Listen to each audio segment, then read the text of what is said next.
But first thing I want to mention, the number one improvement with this suspension was an insane handling improvement. All right, hello everyone, welcome back to the Fit IT Guy. Today I'm going to be showing you in this video how exactly to install a Tein suspension. I got the suspension from ZEVCentric.com. You can save 25% off on a Tein suspension with my code TFIG on ZEVCentric.com. And I believe I'm the first person to put a Tein suspension on a Model Y Juniper. I don't think anyone else has done it yet, so I wanted to run this experiment, try out this suspension. I had previously installed the suspension in a few different Model Ys, and if any of you are interested in any sort of suspension install or aftermarket part installs, you can always contact me at thefititguy9@gmail.com. I do all sorts of suspension and aftermarket modifications to Teslas. But basically with this experiment, I wanted to see, does the Tein suspension actually handle better than the new Model Y Juniper suspension? The Model Y Juniper suspension has the new frequency selective dampening technology, FSD,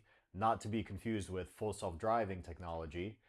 And this technology is used in a bunch of different other brands of cars as well, but it's a more premium suspension design, which is used to kind of smooth out little cracks and bumps here and there. So I personally was not really looking for any more comfort. I think the Model Y Juniper suspension is such a huge improvement from the original Model Y and original Model 3 suspension. It's just a night and day improvement. And I've been installing these as a retrofit on first generation Model Ys. So if anyone again is interested in that, you can always contact me. And every time I do one of these retrofits, people really just love how much more comfortable their car is. So with this upgrade, I wanted to see what exactly would happen. Would the car be more comfortable? Would it handle better? How is the car going to react to this? So I'm going to be talking about that after the installation, so you can skip to the time below right down here. But first, I'm going to show you the installation, and then we'll get to the actual review of the Tein suspension. I've been running it for about 5 months now. I pretty much swapped it over after a couple months of owning the car. Well, let's just say I didn't swap back to the original suspension, so stay tuned. You can check out the install here, and then we'll get on to the review after the install. And one thing I want to mention is that I will not be showing you how to remove the original front spring from the front suspension and to put that on the Tein suspension. It's a little bit dangerous for anyone that hasn't done it. If you have never worked with a spring compressor before, pretty dangerous if you don't know what you're doing. So I'd rather you watch a actual video on how to use a spring compressor before you attempt to do that yourself. This is also pretty much the same process for a first generation Model Y, Model 3, even Model 3 Highland as well. So if you're looking to upgrade to a Tein suspension, I think for the first gen Model 3 and Y is a great comfort upgrade and great handling upgrade. So let's get on to the install. All right, so opening up the frunk here with our power frunk, we're going to go ahead and take off this top plastic piece here. There's just a ton of clips. You can use a trim tool or your fingers to get underneath, kind of get underneath the bottom. Then you have to go to the right side, the top, and then the left side, and then pull the sides out and you're all done. Now there's two 10mm bolts here holding in the HEPA filter. So I'm just using a impact here. And we can just pull the HEPA filter out. If you angle it the correct way, it'll just slide right out. It does take a little bit of wiggling though, as you can see here. And it eventually comes out with a little bit more wiggling. Now we're going to go ahead and take our wheels off. Nice and easy here with the impact, of course, to make things quicker.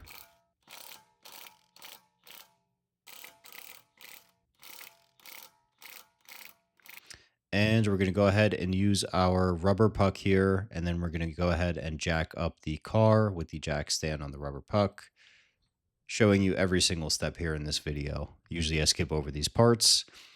Now we're fully going to take off the wheel here. Now that the car's jacked up, I was just loosening up before. And we're going to pull off these rubber clips that are holding on the brake line / ABS cable here. And for this top one here, it's a little tough to get out. I like to use a plier to kind of crunch it first and then pull the clip out. And we're going to take an 18mm socket here, take off the nut holding in the sway bar end link. As you can see there, it's an 18mm nut. We're going to use a 15mm as well as a T45 Torx head. Pull that off, and we can push down on the front upper control arm and loosen up the connection there. Now we're going to take a 13 millimeter thin wall socket that I'll include in the description. Very important to have this. It just really helps fit the socket into those holes there. But we're going to take off, or we're going to loosen the pencil brace first, and then we're going to take off the nuts for the studs for the top of the strut here. Quick and easy, just like so. And now at the bottom of the front strut, we have a 21 millimeter bolt and a 21 millimeter nut. So we're going to hold it with a socket on one side and the impact on the other side. Comes out just like that. Obviously, these Junipers are brand new, so the bolt will come right out. No rust, no corrosion or anything. Now we're going to jack up the struts a little bit, pull out the sway bar end link, and we can basically just wiggle out the suspension here. Sometimes it's very stuck at the top. You just have to keep wiggling it until it comes loose. And now we can go ahead and pull it out from inside the car. And we're going to put in the new one. As I mentioned before, that I'm not going to show you the front spring install. I'm just showing you how to install it into the car once you already have the springs installed onto the suspension. So we're just trying to get the bottom hole here to match the rubber on the lower control arm so that we can fit the bolt through. Just takes a little bit of wiggling. Obviously, you need to get the top studs in first and then get the bottom piece in. So then the bolt goes in, and then you just have to push it all the way through once it all lines up. Then we're going to attach the front upper control arm here, put the bolt back in for that. And we can go ahead and put the nut on it too to not lose the nut. And then we're going to jack up the bottom of the suspension again. We need to jack it up to a certain height to get the sway bar end link to fit properly.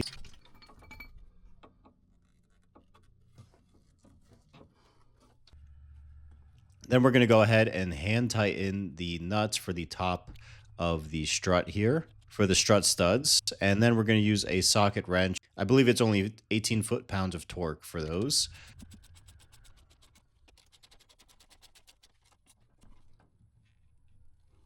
Down here, we're going to go ahead and put the nut back on the sway bar end link.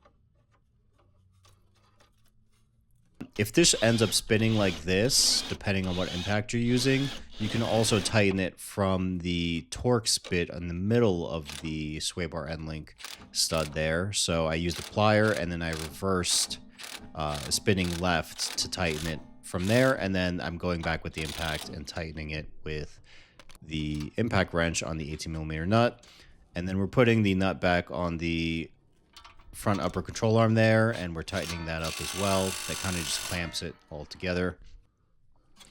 And now basically everything is screwed in, but we're going to jack the suspension up more to ride height. And once it's at ride height, we're going to fully tighten the lower bolt here. And then we're going to go ahead and put our clips in for our brake cable, ABS sensor cable.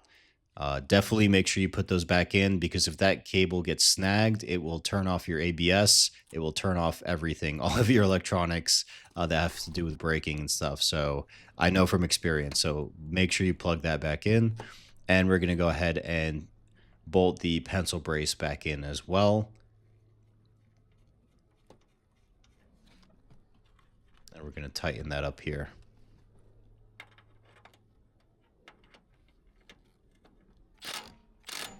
Now, since this is a adjustable suspension, I'm going ahead and adjusting it. For the front, I did 14 clicks from firm, so that's 14 clicks counterclockwise for the front.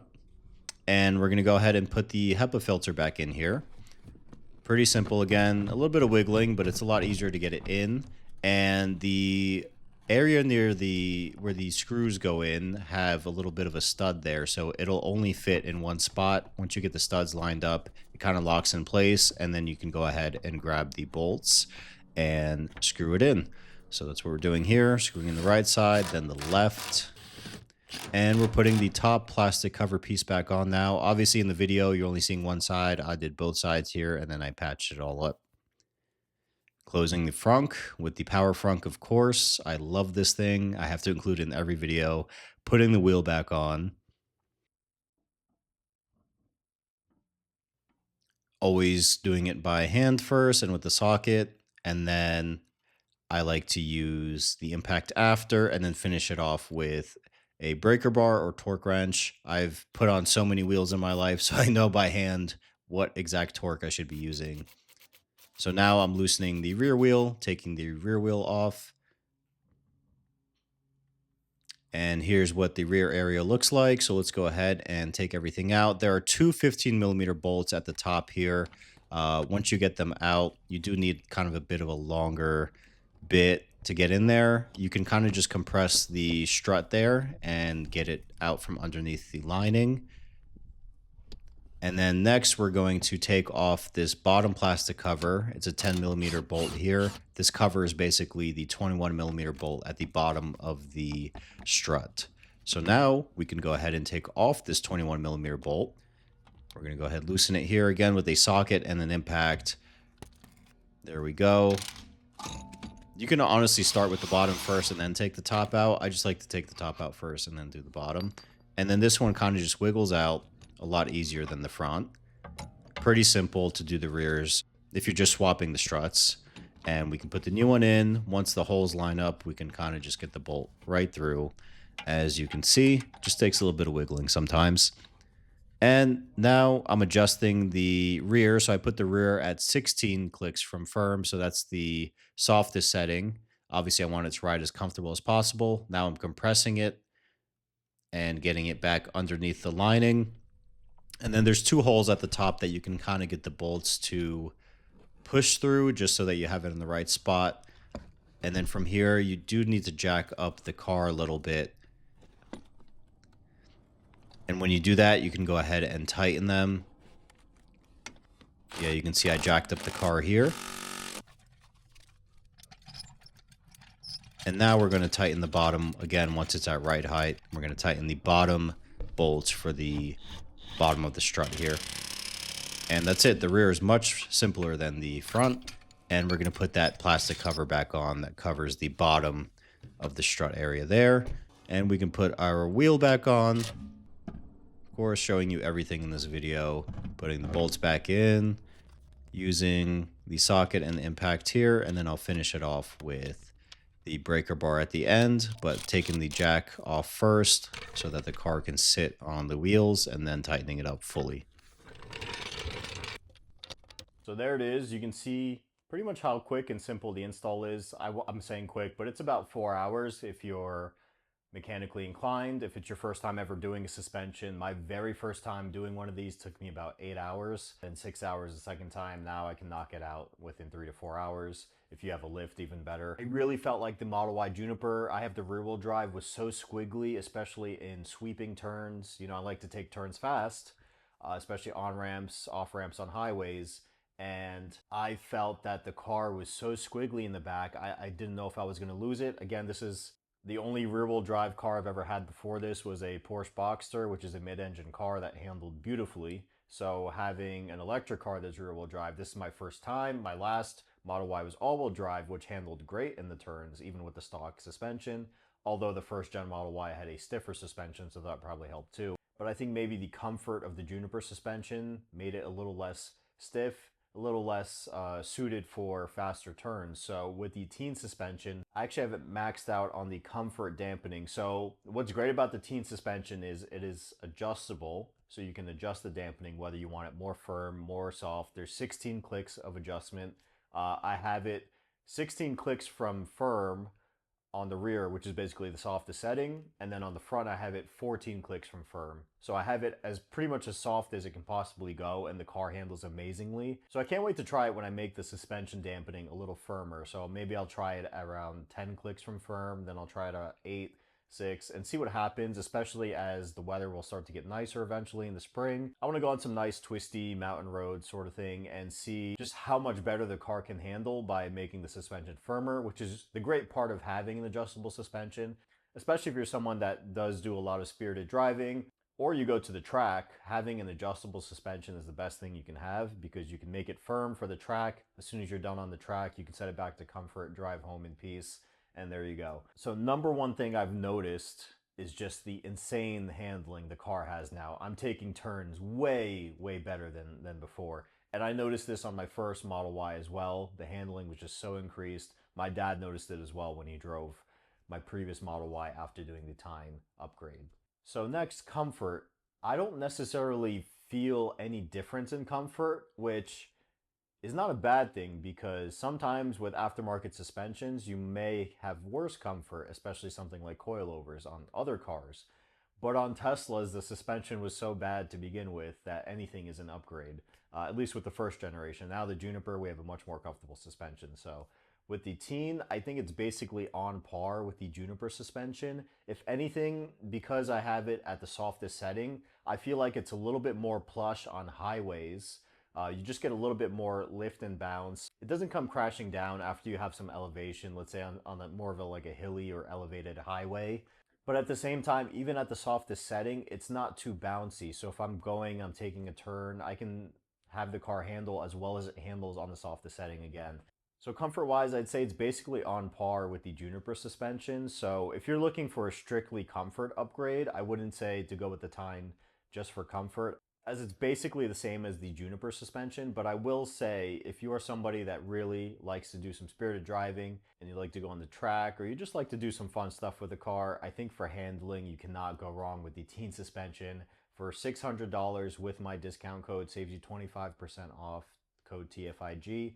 You can't go wrong for 600 bucks. You swap the front springs on there, you leave the rear springs on the car, and there you go. You just change the struts. It's something you can do in an afternoon if you have the tools. So definitely, if you are somebody that wants to have some fun with your Juniper, I think Tein is the way to go. Now, after I did install the Tein suspension, I ran it just like that for about a month, and then I eventually installed some lowering springs on it and then some wheel spacers. So I made the car handle even better now by lowering the car a little bit and then putting some wheel spacers to have a wider track. So the car is just so planted in the turns now, especially compared to before, while still being very comfortable. I mean, I have to say, it's definitely soaking up bumps very well, especially on things like train tracks. Again, bigger bumps, I feel like the Tein handles just slightly better. When I did a direct comparison with my Model 3 Highland and my Model Y Juniper with the Tein suspension, going over train tracks felt just slightly smoother on the Model Y Juniper with the Tein suspension. However, the rest of the drive, obviously since the Model 3 Highland is lower and a little bit lighter, felt pretty much even at that point. So the fact that the Model Y Juniper is heavier, a little taller, bigger, and it handles and is as comfortable as the Model 3 Highland now, I think is just a win-win situation, especially for the price. You cannot go wrong with the Tein suspension. Now, I'd be next to the car doing this right now, but it's freezing out with the weather we've been having here in New Jersey lately, so we're doing an office video today. Yeah, you really can't go wrong. I think the quality of the Tein suspension is built better also. Obviously, the Model Y Juniper is new, so we don't know how long these suspensions are going to last, but we did know that with the previous Model Y that the suspensions did blow out quite early. We were seeing blown shocks, creaking suspension anywhere between 20 to 70k miles for quite a lot of people. So I think longevity wise, I don't have to worry about that with the Tein. Many people have ran them on their Teslas. If you check out ZEVCentric's YouTube channel, they've done so many of these Tein upgrades on Model 3s and Model Ys over the years. I'll link their channel down below as well. So I hope you guys enjoyed this video. Thanks again for watching my channel. Please hit like, comment, and subscribe. Really, it helps out the channel so much. We just hit 4,300 subscribers as of this morning, and I'm releasing this video today. So that's a huge help, guys. I really appreciate it. I'm really hoping to hit 5K very soon and 10K by the end of the year. That's my goal, if not more. I'm committed to bringing you guys some great Tesla content. Again, I ran this experiment on my own because I've tried quite a few suspensions over the past year on many different types of Model Ys and Model 3s. So thanks again for watching, guys. Hope you enjoyed this video. Hope you enjoyed the install, looking at how to install a suspension in a Model Y Juniper, and see you next video.